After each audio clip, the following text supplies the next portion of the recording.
ሰላም እግዚአብሔር ከሁላችሁ ጋር ይሁን። እንዴት ናችሁ? ውድ ምግባችሁ ቤተሰቦቻችን ሁሉ ነገር ሰላም ነው ወይ? እኛ እግዚአብሔር አምላክ የተመሰገነ ይሁን እጅግ በጣም ደህና ነን። ይህ ምግባር ቲዩብ ነው። ዛሬ እንግዲህ በጣም እናንተ የምታውቁት በጣም የምታከብሩት የምታደንቁትን እንግዳ ይዤላችሁ ቀርብ ያለሁኝ። በተለያዩ ሚዲያዎች ላይ የተለያዩ ጥናቶችን የሚያቀርብ በተለይ መጽሐፈ ሄኖክን ጥናት ላይ የሚሰራ ሰው ነውና ሰው ወደ እንግዳችን ልሰዳችሁ ወንድሜ ጥራችንን አክብረህ ስለመጣ በጣም ደስ ብሎኛል። እንኳን ደህና መጣ። እንኳን ደህና ቆየሽ። ሁሉ ነገር ሰላም ነው አይደል? ሁሉ ሰላም ነው፣ እግዚአብሔር ይመስገን። ራስን እስኪ በተወሰነ አስታውቃቸው። ሰላም እንዴት ናችሁ? ሁላችሁ ሰላም ናችሁ? እንኳን ለብርሃነ ትንሣኤው አደረሳችሁ። ዛሬ ብሩክቲ ጋብዛኝ ነው የመጣሁት። እንግዲህ ጥሩ ቆይታ ይኖረናል ብዬ ተስፋ አደርጋለሁ። ስለ ብዙ ሀሳቦች ካንተ ጋር ማውራት ይቻላል። ማንም ሰው መጥቶ በምንም ጉዳይ ቢያወራ እውቀት እንዳለ አውቃለሁና ሰው ዛሬ ከመጽሐፈ ሄኖክ ይዤ ልውጣና እኔ እንደዚህ ያለ አይደል በህይወታችን ላይ ብዙ ጥያቄዎች ያሉብን ሰዎች አሉ። ኦፍ ኮርስ ህይወትም ጥያቄ ነች አንዳንዴና እነሱን እያነሳን ነው የምንዘልቀው። ሰው መጀመሪያ ላይ የምናነሳው ነገር ምንድነው? አስተውለህ ከሆነ በተለይ ወጣቶች ላይ የሆነ ትልቅ ደረጃ ይደርሳሉ፣ ተምረዋል፣ ለፍተዋል የተባሉ ሰዎች እንደታሰበላቸው ትልቅ ደረጃ አይደርሱም። ደግሞ የተናቁ ይባሉ አይደል ብቻ ወይ ተማሩም ብቻ የሆነ ነገር ኤክስፔክቴሽን ዝቅ ያሉ ሰዎች ደግሞ በጣም ትልቅ ደረጃ ደርሰው እናያቸዋለን። ከዚህ ጋር ተያይዞ ተምረው ተስፋ በመቁረጥ ከሀገር ወጥተው መከራ የሚደርስባቸው ብዙዎች ናቸውና ሰው ለምንድን ነው ይሄ ነገር ባላንስ አልሆነው ብለህ ታስባለህ? እንግዲህ እዚህ ጋር መረዳት ያለብን እኔ እያንዳንዳችን አስተሳሰብ የተለያየ ግንዛቤ ሊኖረን ይችላል። ግን ያው ሊሆን የሚችለው ምንድነው አንዳንዴ አሁን ትምህርት ቤት ስንማር ምን ያህል ጥረት ነው የምንጥረው ገብቶሻል። አሁን የመጀመሪያውን ክላስ ተምረሽ የሚቀጥለውን ሰብጀክት ለመማር እንዴት ምን አይነት ጥናት ነው የምታጠኘው? ምን አይነት ልፋት ነው የምትለፊው? በጣም ጎበዝ ተማሪ ለመሆን የምታረጊው ስራ ከዛ በኋላ ተመርቀሽም ኮምፒቲሽን ነው። ዝም ብለሽ በዚህ እንኳን በቀላሉ ስትረጁ እኛ በስንፍና አሁን የተወሰነው ትምህርትን ንቆት ሊሆን ይችላል። የተወሰነው ደግሞ በጣም ያጠናል፣ ይጠነክራል፣ ጎበዝ ተማሪ ሲሆን ታያለሽ። ቢያንስ እዛ ላይ እንኳን ኢንካም ቢቀርም ሽልማትን የሚያገኝበት ሁኔታ ይኖራል። ግን ምን አይነት ጥረት ነው እየጣሩ ያለው የሚለውን ነገር ስትገምጪው በጣም እልህ አስጨራሽ ብዙ አመት የሚፈጅ አሁን ለምሳሌ 12 አመት ተምረሽ ከዛ ዲግሪ እንደገና ይዘሽ ከዛ በኋላ ደግሞ የመንግስት ስራ ለመቀጠር ነው ወይ ከዛ የንግድ ስራ ለመስራት ነው ወይ የሰዎች ሐሳብ ይወስነዋል። ሰዎች እዛ ቦታ ላይ ሲሪየስሊ የሚወስዱት ነገር አለ። ተጠንቅቀው በቃ ይሄን አረጋዋለሁ ብለው ምንም ሌላ ነገር ኮሽታን ሳይሰሙ የለም በቃ ያን እናስፈጽመዋለን ብለው ሲያስቡ የሚሳካላቸው ሰዎች አሉ። አንዳንዶቹ ደግሞ እንደዚህ አይነት ቦታ ላይ ሄደው በትንሽዬ ነገር ደግሞ ፌል ሲያደርግባቸው ታያለሽ። ለፍተው የሆነ በተለያየ ምክንያት ብቻ ሊያጡት ይችላል። እንግዲህ ይሄ የሚሆነው ነገር ምንድነው? እኔ እንደተረዳሁት ከሆነ ሰዎች ፌል እንዳያረግባቸው የሚያስችሉ እንትኖችን መተው። ለምሳሌ አንድ ነገር አሁን ዩቲዩብ ከፍተሻል አንቺ የዩቲዩብ ባትከፍቺ እኮ እንደዚህ አይነት ሐሳብሽ ጥሩ አይደለም እንዲህ አይደለም ምናምን የሚሉ ሰዎች ይኖራል። እነሱን አለመስማት ይችላል ኔጌቲቭ ኢጎ ስለሆነ ማለት ነው። እነሱን ትተሽ ዝም ብለሽ ከቀጥ ብለሽ ከሰራሽ ግን ሜቢ የሆነ ጊዜ ላይ ሊመጣ ይችላል። አሁን ብዙ ዩቲዩበሮችን እንኳን ስታይ የሆነ ብዙ ደክመው ብዙ ለፍተው የሚያመጡት አሉና አንዳንዴ ያው ፈጣሪም እንግዲህ እንዲያግዘን እየጸለይ ስኬታማ ላይ ለመድረስ አንደኛ ቀና ጊዜ ይኖረናል። አንድ ቀን እኔ እንደዚህ ያልሳካልንም ብለው ተስፋ መቁረጥ የለባቸውም ነው የሆነ ቀድሞ ተስፋ መቁረጥ የለባቸውም። በሆነ በአንዱ ነገር ባይሳካልሽ በሌላኛው ነገር ደግሞ ሊስተካከል ይችላል። አንዳንዴ ሎክድ ሆኖ እናያለን እንዳልክ ወጣቶች ላይ የተማሩበት ፊልድ እንዳለ ሆኖ ከተማሩበት ፊልድ ወጥተው ኢማጂን ተምረው ከዛ ዩኒቨርሲቲ ብዙ አመት ሉዝ አድርገው ምናምን ከዛ በዛ ወይ ስራ ያገኙም ከዛ ትንንሽ ኮርሶች ይሞክራሉ ኦር ከፋሚሊ ጋር ምናምን ቢዝነስ ግን ኤቭሪቲንግ አንዳንዴ ሎክድ ይሆናልና ተስፋ ለመቁረጣቸው ለማንጃ ተስፋ መቁረጣቸው ልክ የሚሆንበት ሰዓት አንዳንዴ ይመጣልና እሱንስ እንዴት ታየዋለህ? ሰዎች አሁን ሎክድ የሚያደርግብሽ እኮ ሰው ነው፣ ሌላ ነገር አይደለም። አስተሳሰባቸው የሰው አስተሳሰብ ነገሮች የምትፈልጊውን ቦታ ለመሄድ ነገሮችን ያው ሰበስቡታል። ይሄ መደጋገፍ የለም እኛ ጋር እንደሌላው። አሁን ውጭ ላይ ተሽ ከሆነ እንዴት ነው የሚደጋገፉት? ስህተትን ራሱ እንዴት አድርገው ነው አፕሪሺየት የሚያደርጉት? ስህተት ዕውቀት እንደሆነ ያውቃሉ እነሱ። ከስህተት የሆነ ነገር ስትሳሳች ነው ነገሮችን እያስተካከልሽ ልክ ቴክኖሎጂ እንኳን ሞዲፋይ እየሆነ የሚመጣው ማለት ነው። የመጀመሪያ ስህተት ነው ብለሽ ግን ያን ነገር ብሎክ ካረግሽ አይሆንም።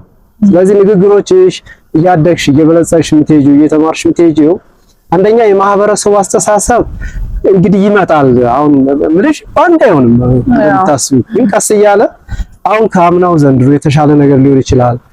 እኛ ባይሳካልን በልጆቻችን የሚስተካከል ነገር ይኖራል። እኛ ጋር ያየነውን ስህተት ደግሞ ለልጆቻችን አለመድገም ይብትሻል። እኔ ከሞትኩ አህያ አይብቀል አይነት አስተሳሰብን ማራም ለልጅም መስጠት አያስፈልግም ብዬ አምናለሁ እንጂ ሁላችንም እኮ ፈተና ላይ ነው ያለን። አሁን አንቺ የምትዩ የሰዎችን አለ እንጂ እኛ ራሳችን እኮ ሎክድ እየሆነብን ነው። ይብትሻል ሐሳቡን ይዘነው ዕውቀቱን ይዘነው ለሰዎች ማድረስ የሚገባሽን ነገር አድርሰሽ እኮ ሰው አንዳንዱ አወኩሽ ናኩሽ በሚል በሰፈር ልጅ ምንቅሽ ሊሰድብሽ ወይም ደግሞ ላዋርድ ስራ ጥሩ ስራ ስለሰራሽ ብቻ እንደዚህ አይነት አስተሳሰቦች ያላቸው ሰዎች አሉ። እነዛ ሰዎች የት ናቸው ካልሽ ደግሞ ወድቀዋል። እንስሻል ብዙ ጊዜ በሰው ላይ ያላገጡ የነበሩ እያሾፉ በእውቀትም በምን የሚያሾፉ ሰዎች አንቺ ላይ እኛ ላይ ሳይሆን የሚያሾፉት ራሳቸው ላይ እንደሆነ መረዳት አለባቸውና ብዙ ጊዜ እኔ እንደኔ አስተሳሰብ ከሆነ ሰዎችን እኔ አፕሪሼት አደርጋለሁ። ምንም ይሁን በቃ አንድ ደብዳቤ የጻፈን ሰው አደንቀዋል። አንድ መስመር የጻፈ ሰው ሁለተኛው መስመር ሊጽፍ እንደሚችል ተስፋ አደርጋለሁ እና እንደዛ ነው የምትገምቺው እንጂ ይሄ እንግዲህ ከማህበረሰቡ ድጋፍ ያስፈልጋል። መተጋገዝ መደጋገፍ ወሳኝ ነገር ነው ያምናል። ሰው ድጋፍ ሲሆንሽ በሐሳብ ሲረዳሽ፣ በሐሳብ ሲያግዝሽ፣ ሐሳብ ሲያቀብልሽ ቀናነት ታዋቂ ሰዎችን መፈለግ ሳይሆን ከታች ያሉትን ሞቶቻችን ወንድሞቻችንን ማንሳት መደገፍ መልካም ነው ያምናለሁ። ከዚህ ጋር የዘህ እንድትነግረኝ የምፈልገው ነገር እንዳልከ እንደዚህ ሶሻል ህይወት ውስጥ ስትገባ ትዳር አለና አሁን ላይ በተለይ ከሆነ አመት በኋላ ትዳር በጣም የሚፋቱ ሰዎች በስተዋልና ፍርድ ቤት ላይ በጣም ተጨናነቀውላ ነው የምንሰማውና ምንድነው ምክንያቱ ሰዎች የሚፋቱበት በዚህ ልክ የሚፋቱበት መጠን ማለት ሁለቱም ጸንተው ተቻችለው ታግሰው መኖር አይችሉም እንዴ? ያው እንግዲህ ሰዎች ፍላጎታቸው እየጨመረ እንደ ፋሽንም እየቆጠሩት ነው መሰለኝ። አንዳንዴ ከስልጣኔ ጋርም ያያያዙ ስለሆነ አልገባኝም። አሁን እንደውም እንደምትይው እየበዛ ነው ምንሽ ይሄ ይመስለኛል ነፃነት ያለ መስዋዕቸው ሊሆን ይችላል። እኔ እንደውም ትዳር ላይ አሁን የድሮ ሰዎችን የምታደንቂበት ነገር ሴት ልጅ መብት ስትሰጫት ወንድ ልጅ መብት ስትሰጪው ለውትሻል በራሳቸው ወይ ሲሄዱ ምርጫ ላይ ሲሄዱ በቃ ያዩት ነገር ብቻ ይሁን ስለሚሉ በመምረጥ ብቻ እድሜያቸው የሚጨርሱ ሰዎች እንዳሉ ማወቅ አለብሽ። ትዳር እየመረጡ ማለት ነው። አይ ይሄ ይሆነኛል፣ ይሄ መልኩ እንዲህ ነው፣ ይሄ ቁመቱ እንዲሆንልኝ ያፍታለው ምናምን እያሉ ማለት ነው። በፊት አሁን ምንሽ አሁን ይሄ ትራዲሽናል ላይ ስትሄጂ ጎጂ ባህልም አለ፣ ጠቃሚ ባህልም አለ። አሁን ጋብቻ እድሜዋ 18 16 17 ዓመት ከሆናቸው የድሮ ህግ ራሱ ይደግፍ ነበር። ይሻል 18 ዓመት የሚለው ቅርብ ጊዜ ህጉ ተሻሽሎ ነው። የድሮ የበፊቱ የፍትሐብሔር ግን 15 ዓመት ሴት ከሆናት ታግባ ይባልና ህግም አለው 18 ዓመት እስኪሞናት ድረስ ከወንድ መገናኘት እንደሌለባት ሌላ ወንድ ሳታቅ እሱም ሳያውቁ እንዲጋቡ የሚደረግበት ሁኔታ አለ። ለምን ሐሳባቸው እንዳይበታተንም የሚያግዝ ነገር አለ። ያ ነገር የጥንቱ እንደዚህ አይነት ነገር አሁን የሚከሰቱ ችግሮች ይቀርፋል ብለው ቀድሞ ተረድተውታል ማለት ነው። ስለዚህ መደረግ ያለበት ነገር እንግዲህ እኔ እንደ ትዳር አብሮ እየተሳሰቡ መስራት እየተማመኑ መኖር ጥሩ ነው ብዬ አስባለሁ። ግን ይሄንን ልታስቆም የምትችይው ስፒሪቹዋሊ መንፈሳዊ ህይወት ላይ ጠጋስቲ ነው እንደዚህ አይነት ነገሮች የሚገቡሽ እውቀቶቹ ማለት ነው። ለምን ፈሪሃ እግዚአብሔር ሲኖርሽ ይወጥሻል ነገሮችን ታስተውያለሽ፣ ከሩቅ ታያለሽ፣ አካባቢውን ታያለሽ፣ ጎጅና ጠቃሚውን ታያለሽ። በዛ ምክንያት ትዳርን ማጽናት ይቻላል። ልጅ መውለድ ደግሞ መልካም ነው ብዬ አምናለሁ። ከዚህ ጋር የይዤ ወደ ምን ልውሰድ መሰለህ? ቲክቶክ ላይ አንዳንድ ሴቶቻችን የምናያቸው በጣም የወጡ ነገሮች ከካልቸራችን፣ ከሃይማኖታችን፣ ከማንነታችን ጋር ማይሄዱ ነገሮች እናያለን። ማለት ንግግር ሊሆን ይችላል፣ አለባበስ ሊሆን ይችላል፣ አክሽን ሊሆን ይችላል። እና አይ ቲንክ ይሄንን አንተም ኦብዘርቭ አድርጋልና ምን ታስባለህ? አላማቸው ምንድነው? ልክስ ነው ወይ? ምንም አሁን ግልጽ እኮ ነው አሁን ይሄ ነገር ምንሽ ይሄ ዲሞክራሲ የሚባለው መብት ሲመጣ ገብቶሻል። በገዛ ሰውነቴ ምን አገባ የፈለኩትን አቁቴን ልሂድ ካለችሽ ምንሽ ህግ ከሌለው አንድ ሰው ማህበረሰቡ ባህሉንና ሃይማኖቱን ካልፈራ በድብቅ የሚሰሩ ስራዎች ናቸው እነዚህ። በድብቅ ማለት ነው ሰው የሚያያቸው አይደሉም በባህሪው። አሁን ወንድና ሴት ፍቅራቸውን ለማሳለፍ የግድ ማህበረሰቡ እንደ ታዳሚ እግር ኳስ እንደሚመለከት ሰው ማለት አለበት ይላል። እንዴት ይሄን መረዳት ያቅታል ነው አሁን ምልሽ። ፍቅር የሚባለው ነገር በህዝብ አደባባይ ላይ የሚገልጽ ነው ወይ? እያንዳንዱ ሰው የራሱ ፍቅር አለው አይደል የሚፈልገው ነገር እና ለማን ነው ለሰው ነው ልታረገው ያሰበች ሰውነቷን እንደዛ ክብሯን ስትገልጸው ትሻል የእሱ አይደለም እኮ ያ ነገር አይደል ያው ፈጣሪ ነው የሰጠው የፈራ ወደ አፈርነት ይቀየራል። ያም ደግሞ ይመጣል፣ ትውልድን ይመጣል፣ ቁንጅና ይመጣል።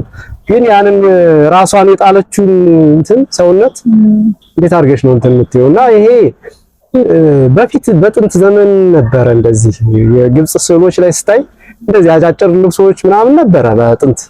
አሁን ያለው ድሬሲንግ እንዳለ ያሳያል አሁን የሚወጡ ጥናቶች። ስለዚህ ምርጥ አለባበስ አለን፣ ቆንጆ አለባበስ አለን።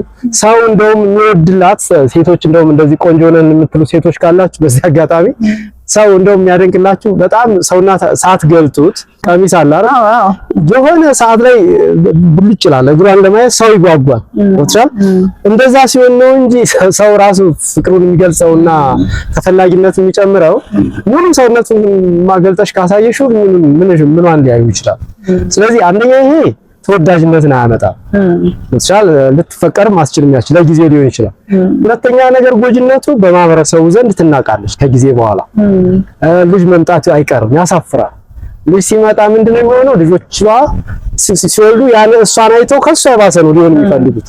ስለዚህ ኔክስት ላይፍ አለ ብሎ ማሰብ ወሳኝ ነው። ፈጣሪን መፍራት ማለት እኮ ማህበረሰቡ እንዳይስትብሽ ስህተትሽን ብቻሽን እያረምሽ እነዚህ ነገሮች ልክ አይደሉም ተብሎ ሚዲያ ላይ የሚለቀቁ አሉ። በህግም እኮ የተከለከለ ነበር ድሮ። እነዚህ ነገሮች መጠንቀቅ ያስፈልጋል። ለመሆን ላላችሁ ሰዎች ተጠያቂ ማን ነው ብለህ ታስባለህ? ወላጅ ነው እና ደግሞ ከዚህ ጋር አገናኝተህ ዘመናዊነት ምን ማለት እንዴት እንደምትረዳው ትነግረኛለህ? ከዛው ወላጆች ልጆቻቸውን በምን አይነት ወይ ነው ማሳደግ ያለባቸው? ምክንያቱም እነሱ ምናልባት ተጠያቂ ሊሆኑ ይችላሉ ለዚህ ነገር። በዚህ ተጠያቂነት ሊወስድ የሚችለው መንግስትና ማህበረሰቡ ነው። መንግስት በምን አይነት ተጠያቂነት ይወስዳል ካልሽኝ የሚለቀቁ ሚዲያዎች ለምሳሌ አሁን በቲክቶክ ይሄ ህግ ሊወጣላቸው የሚገቡ አሁን ለምሳሌ የት ሀገር ነው እንደዚህ የማይቻልበት ሀገር አለ። ለምሳሌ ይሄ ወሲባዊ ነገሮች አይለቀቁም። እሱ ከተለቀቀ ኦልሬዲ ፍሪ ሲሆን ምንም ገብቼ ላይ ይችላል። ለምሳሌ ማንም ሰው ላይ ይችላል። ኦልሬዲ ሊመጣልሽም ይችላል። ይሄን ነገር ብሎክ ማድረግ ማህበረሰቡ ሲስተሙ የሚቀበለው ሲስተም አለ አይደል? ከውጭ የሚመጡ ቴክኖሎጂዎች በእኛ የሚመጥኑ ናቸው ወይ? በእኛ ማይንድ፣ በእኛ እውቀት፣ በእኛ ተፈጥሯዊ ባህል ጋር ከምንኖረው ከንግግራችን ከጨዋታችን ጋር የሚዛመደው የትኛው? አሁን የህንድ ባህል አሁን ከኢትዮጵያ ባህል ጋር ትንሽ ያቀራርበዋል። አለባበሳቸውን ስታይ እነዛን ነገሮች መውሰድ። ሁለተኛ ደግሞ ትውልዱ ራሱ ማንበብ አለበት። የሚጠቅመው እውቀት ሊኖረው ይገባል። ተፈጥሮን መረዳት አለበት። እንደዚህ አይነት ተፈጥሮ ስታይ መሬት እንኳን ልብስ እንደምትፈልግ እዚህ ጋር ትረጃለሽ። መሬት ልብስ ትፈልጋለች ማለት ሰው ልጅም ልብስ ይፈልጋል ማለት ነው። ስለዚህ ራቁትን መሄድ እንደ አዳምና ሔዋን ራቁትን ልንኖር ነው ወይ? አይደለም። የሰው ልጅ ክብሩ ትልቁ ልብስ ነው። ያውም የሸማ ልብሱ በጣም እጅግ ያማረ ነው።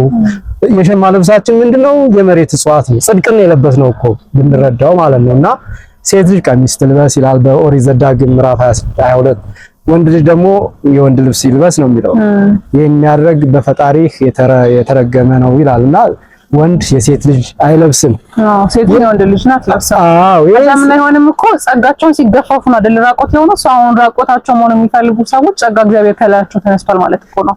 አሁን ፋሽን ምን መሰለሽ፣ አሁን ለምሳሌ ይሄን ስታነሺ ወንድ ልጅ አሁን በመጽሐፍ ቅዱስ ላይ ወንድ የሴት ልብስ አይልበስ፣ ሴትም የወንድ ልብስ አትልበስ ስትይ፣ አንዳንድ ደግሞ አስተማሪ ወንድሞቻችን ደግሞ ቀሚስ ለብሰው ታያለሽ ሲያስተምሩ። ያንን አይልም ያ ቀሚስ የሴት ነው የወንድ ነው ስትይ ጥያቄ ያስነሳል። ከመጽሐፍ ቅዱስ ጋር እንትን ኮንትራሪ ያደርጋል ማለት ነው። ዞሮ ግን በደንብ ማስተዋል አለብን። አሁን የጥንቱን ማህበረሰብ እኔ እንደ ምሳሌ የምወስደው አስተማሪ ካህናት ጋቢያቸውን አጣጥለው ነጭ ጋቢያቸውን አጣጥለው ነው የሚያስተምሩት እንጂ አሁን እንደምንለው ቀሚስ ለብሶ አይደለም።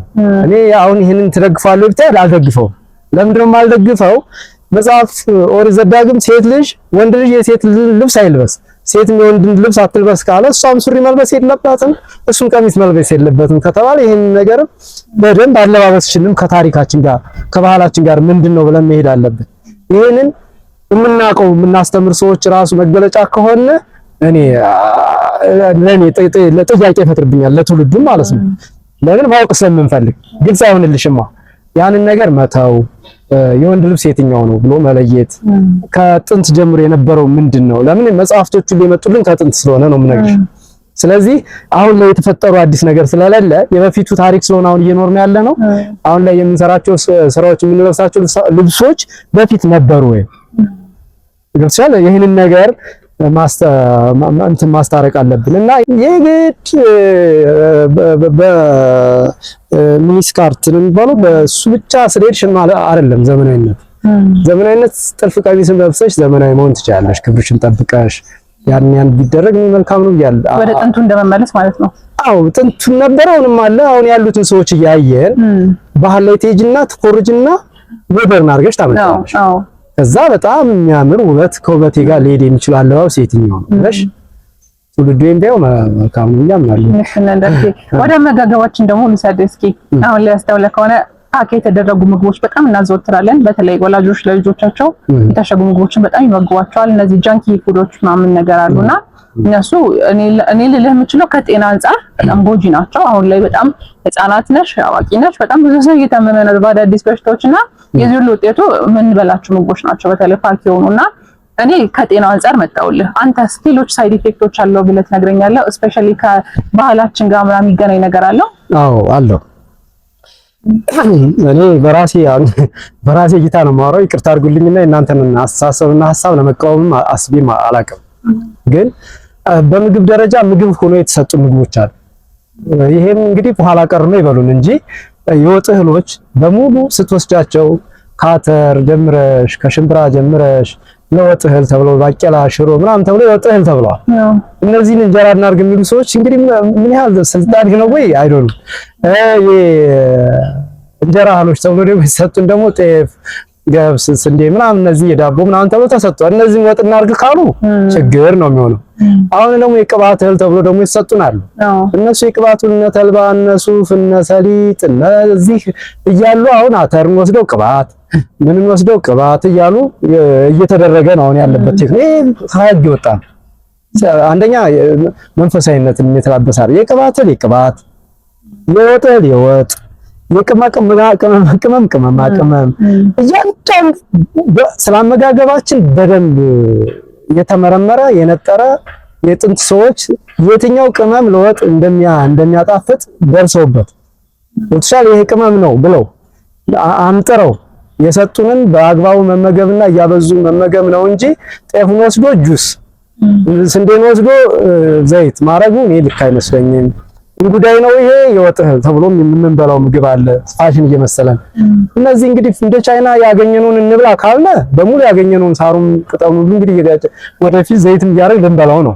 ይሄ ግን ህግና ስርዓት አለ ወይ? አይሆንም፣ ሊሆን አይችልም። ለምን አመጋገባችን የተሰጡንን ምግቦች በንጽህና ለምሳሌ እልበት አዞ አሳ ወጥ ታውቂያለሽ? አሳ ወጥ የሚባለው የአሳ ስጋው አይደለም ከሽምብራ የሽምብራ አሳ የሚባለው እልበት ታውቂያለሽ? እልበታውን በጣም ደስ የሚል ነው። ስልጎ ነው የሚሉት እዚህ ስልጎ።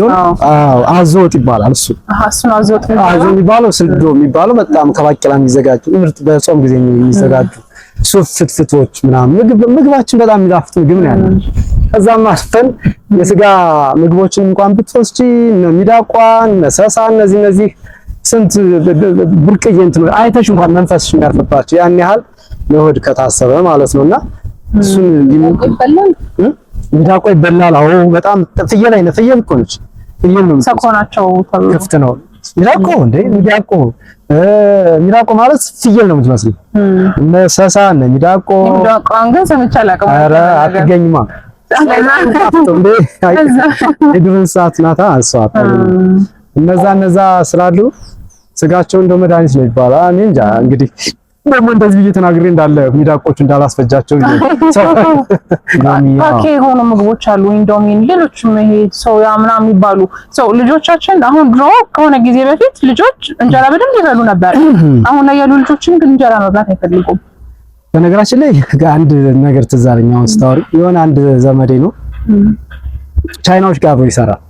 ውድ ምግብ ብለው ፓክ ዳርገው ሰጡት እና ሲበላው የተሰራበት ሲያነብ ኢንሴክት ምናምን ተብሎ ጉንዳን ምናምን በቃ ጠቅላላ የሌለ ዘግናኝ የተባሉት ምግቦች ሳይ አሁን ወተት አይጠጣም እሱ ልጅ በዛ ምክንያት ስጋ አይበላም። ስጋ መብላት ተው ብዙ ነገር ደረሰና የፓክ የሆኑ ነገሮች ሞር አይመከሩም።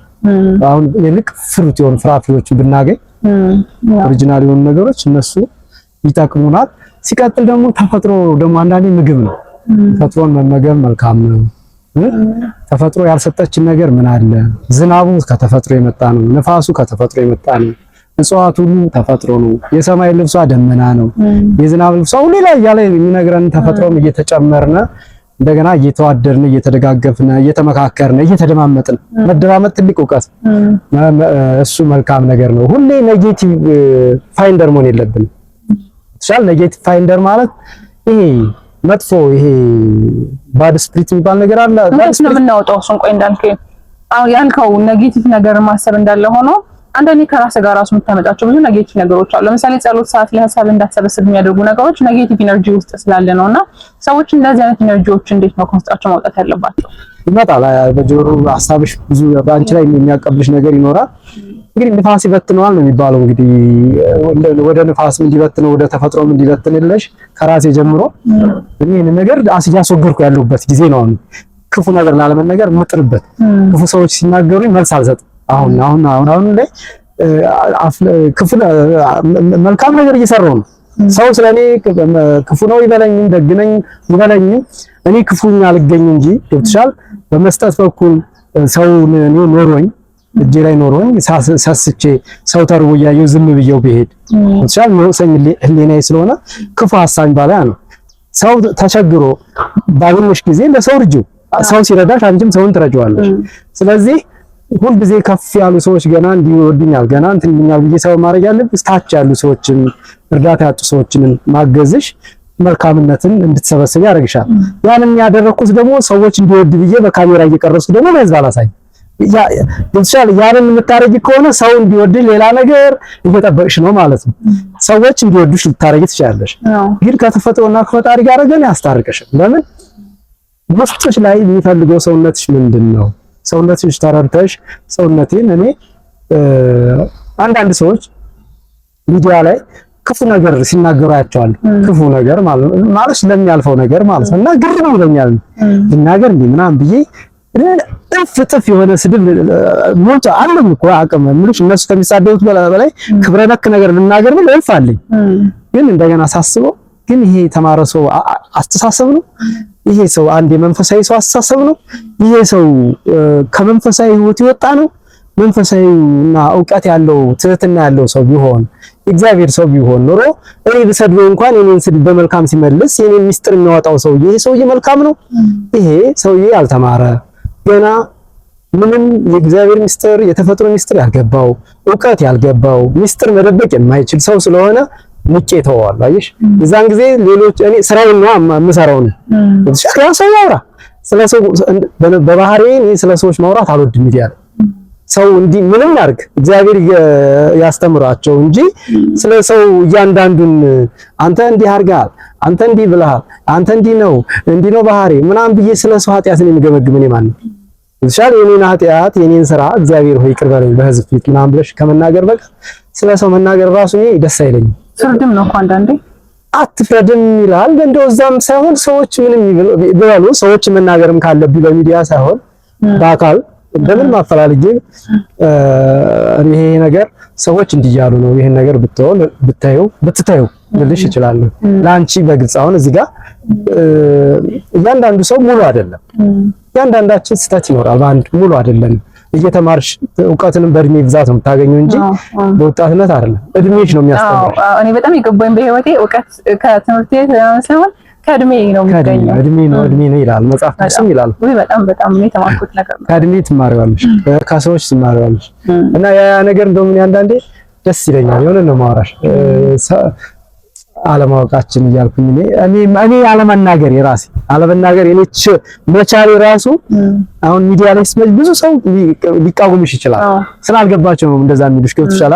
ሲገባቸው ወይኔ ወይኔ ግን እዛን ጊዜ ምን ሆኜ ነው እንደዚህ ዛሬ ምን ሆት ሆነሽ የምታወሪ የሆነ ጊዜ ምን ሆኜ ነው ልትትሻል። ዝምተኛ ሰው ብዙ ጊዜ ተጎጅ ነው አያወጣውማ ያ ነገር ስላለ በተቻለ መጠን መልካም ቃል መናገር እኔ መልካም ነው። እኔ አሁን ብዙ ጊዜ ስለሰው ከማወራ ስለተፈጥሮ ስለ እጽዋት ጠይቂ። ለምን ስለዚህ እጽዋት ብትጠይቂኝ ስለዚህ እያወራሁ ሰው ይሄን እያሰበ ነገር ይተዋል። አንዱ ሐሳብ ስለዚህ ቴብል ብትጠይቂኝ ያሰራሩ እንዲህ ነው ምናምን ምሳሌ ጌታም ሲያስተምር እኮ በምሳሌ ያደረገው ሰዎች ክርክር እያነሱ አስቸግረውት እኮ አንድ ገበሬ እንዲህ ያደረገ እያለ እጽዋት ስታይ ይሄን እንደዚህ አንቺ በሚገርም እንትን አይመስልም ሰፌድ አይመስልም እንደዚህ እንትኖች ምንድነው ቻይናዎች እንደሚያሽ በያልሽ ብዙ ነገር ትቀይሪያለሽ። እንደዛ ነው የምረዳው ባጭሩ የሚመስለው። በጣም ቆንጆ ቆይታ ነው እንዳልክ ያደረግነው። ከዛው ደግሞ ወደ አንተ ዩቲዩብ ስመጣ ሰዎች ካንተ ብዙ ማወቅ የሚፈልጉት ብዙ እንድታጋራቸው የሚፈልጉት ነገር አለና ዩቲዩብ ላይ በደንብ እየሰራበት አይደለምና ሰው ይሄን ምክንያቱ ምን እንደሆነ ተናግራ ከዚህ በኋላ ግን መስራት እንዳለብን ሁላችንም ኤክስፔክት እናደርጋለን። ዩቲዩብ የእውነት ነው የማወራው። ያኔ ዩቲዩብን ላሎ ሚዲያን ሰብስክራይብ እስኪ አድርጉልኝ። እንግዲህ እኔ የሚያደርግልኝ ሰው ስላጣው ምን ሰው ያን ያህል በፊት እኔ ሰው እንደወደደኝ ያወቅኩት የተወሰነ በእግዚአብሔር ፍቃድ ማለት ነው።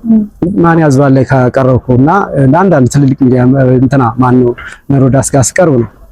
ለምን እዛኛው ዩቲዩብ ላይ ስከፍ ሳይውም እንደኔ ምን ነው ማን ብዬ እንደገና ታውቁት ወጥቻል። ምንሽ የፈለኩት ዕውቀትን ለማጋራት ነው። ኦልሬዲ ለጓደኞቼ ለቅርቡ ሰዎቼ መንገር እችላለሁ።